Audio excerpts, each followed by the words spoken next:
All right, so yesterday we started the page that says factoring polynomials. Today we're going to continue working on that, so if you could open up to the same page, that would be great. The main thing that we need to remember from yesterday is that we always need to check for what first? The GCF, right? The greatest common factor. Whenever you're factoring, check for those first, and then you can see if any of these other patterns apply. The first pattern we're going to look at is something called the difference of squares. It's when you have a perfect square minus a perfect square. Notice that it's only two terms, okay? And when you have two-term polynomial and they're both perfect squares, they factor to two binomials, which is the square root of the first term. So the square root of a squared is a, because a times a is a squared. And then the square root of b squared is b. And then the signs are opposite. One is plus, one is minus. Doesn't matter which one goes first. No. Okay? You can't remember what perfect squares are. Flip back to 2 days ago when we were talking about radicals, and there's a list over here on the side, right? These are all our numeric perfect squares. We also have algebraic perfect squares, like x squared is a perfect square, and y to the fourth is a perfect square. X to the 10th is a perfect square. Any variable with a power that's even is going to be a perfect square, okay? So looking for perfect squares and noticing that they're binomials, that they're two terms, then it's probably going to fit that pattern, all right? But you always want to check for your GCF first. So if we're in box 43, we have 9m squared minus 49. Are there any GCF? Is there a greatest common factor of those two terms? 3 is a factor of 9, but 3 is not a factor of 49. This one actually doesn't have a GCF, but you should always check for the one. What this is, though, is a perfect square. 9m squared is a perfect square, and 49 is a perfect square. So we're going to write our two sets of parentheses for our binomials, and then we're going to take the square root of each. So we're going to take the square root of 9m squared, which is 3m. So we're going to write 3m, and we're going to write 3m. Then we're going to take the square root of our 49. What's the square root of 49? 7. So we're going to write a 7 and a 7. And the pattern shows us that our signs, we need to have one positive, or one plus, and one minus. I like to write the plus first, but if you like to write the minus first, go for it. Any questions on box 43? All right, let's look at box 44.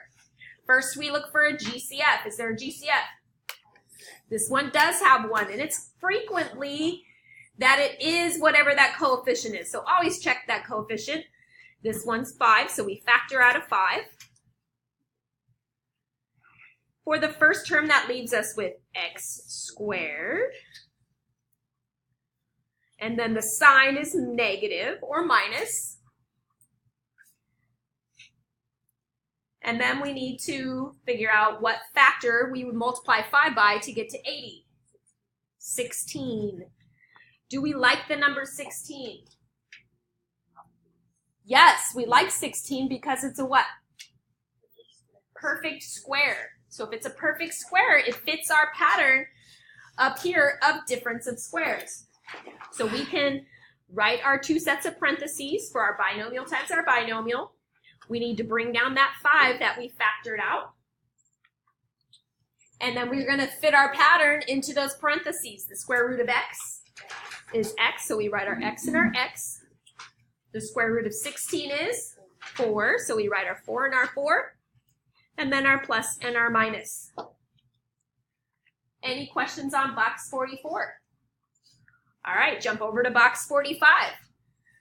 First, let's look for GCF. Is there a GCF?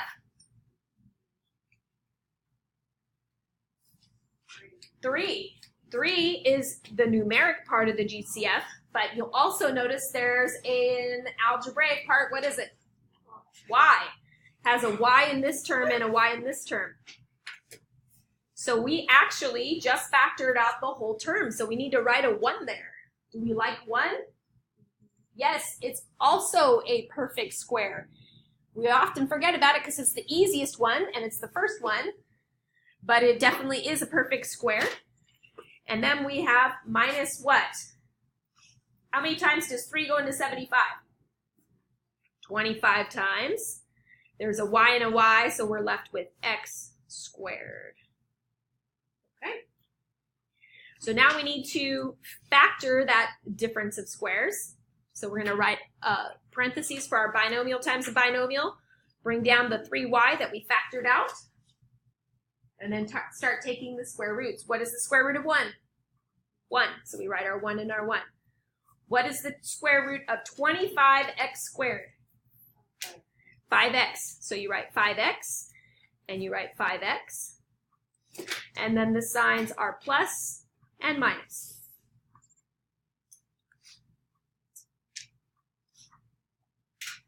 All right. Any questions on box number 45? All right, now let's talk about our basic trinomial that's up at the top. So the basic trinomial is going to be in the form of x squared plus bx plus c.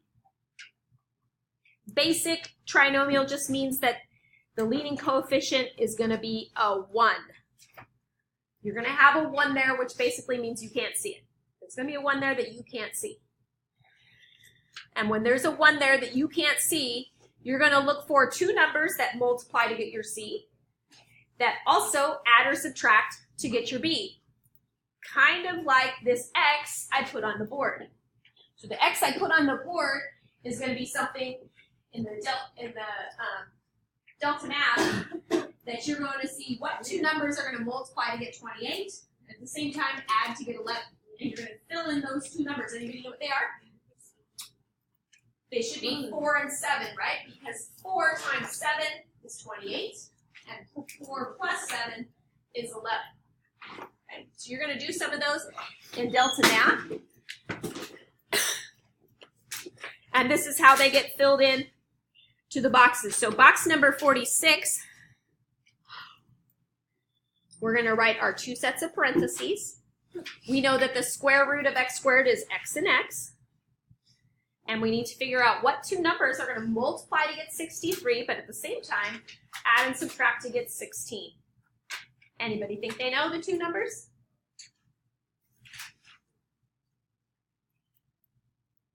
No? Okay, so let's look at the factors of 63. So over in your margin, or if you have a piece of scratch paper, you're going to write the number 63, and we're going to start listing the factors. The first obvious set is 1 and 63, but that's too large. That's not going to get us to 6. It's going to get us way larger than 16. 2 does not go in there evenly. 3 goes in there 21 times. And 3 plus 21 is too big, but we're getting close. 4 doesn't go in there evenly. 5 doesn't go in there evenly. 6 doesn't go in there evenly, but 7 does. 7 times what is 63? 9. And 7 plus 9 is 16, so this is our pair. So we're going to have a 7 and a 9. Because both of these signs are positive, both of these signs are positive. When they're both positive, it's pretty easy. But it gets a little more complicated with changing signs, like box number 47.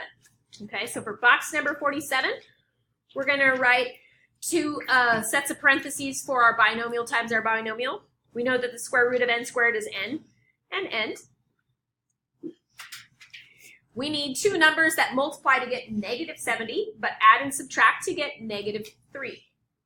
Anybody think they know it? This one's a little easier than the last one, because it ends in a 0. It's a hint. Anybody know the 2 numbers? Right. Negative 10 and plus 7. That gets us negative 10n plus 7n, which combine to get negative 3n. Box number 48, we're going to write our two sets of parentheses for our binomials. The square root of c squared is c times c. We need two numbers that multiply to get 48, but add or subtract to get negative 13. Anybody know that pair of numbers? Nope. So we're going to list our factors for 48. So you can either write it in your margin or use a piece of scratch paper. The factors are 1 and 48. That's not going to get us to 13. It's even, so 2 goes in there 24 times. 2 minus 24 is negative 22, so we're close. Let's try 3. 3 times 16 is 48, and 3 minus 16 is negative 13. So we need to have plus 3 and minus 16. Did you have a question? Yes.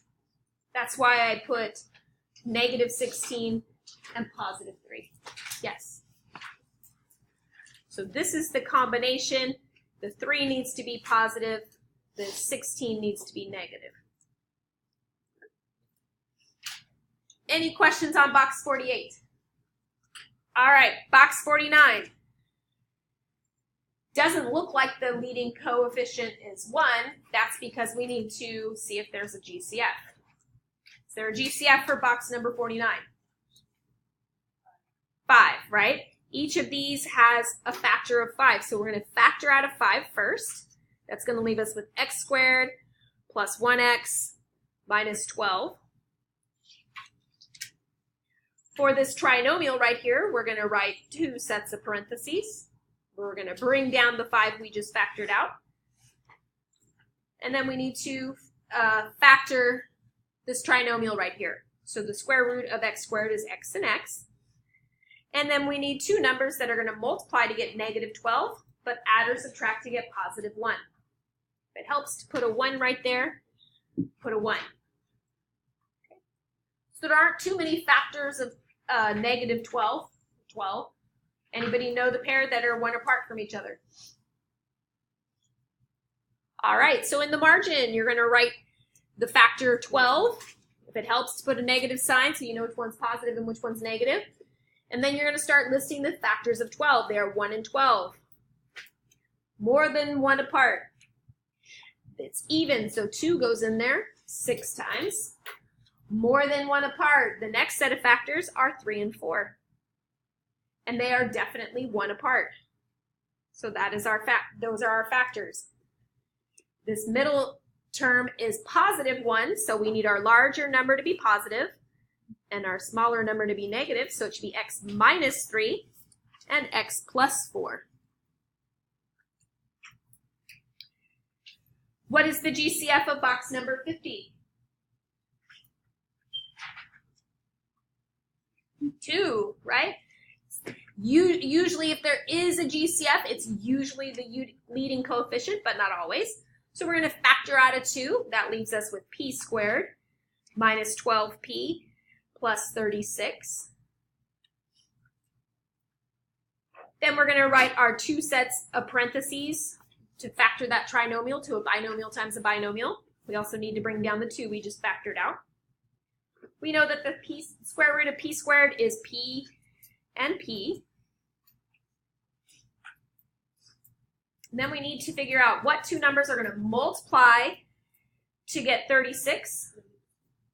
Yes, negative 6. And add or subtract to get negative 12. They are both negative 6 and negative 6. So you can either write it like that, or you can write the binomial p minus 6 and square it and put a 2 out front. Either of these are acceptable, so you can write the word or. You can write it like that, or you can write it like that. And box number 51. Doesn't look like it has a GCF, but it does. What is it? See that negative sign out front? That means the GCF is negative 1. You always want your leading coefficient to be positive, so if it's negative, pull out a negative. Whether it be negative 1 or negative whatever number it is. So that leaves us with x squared.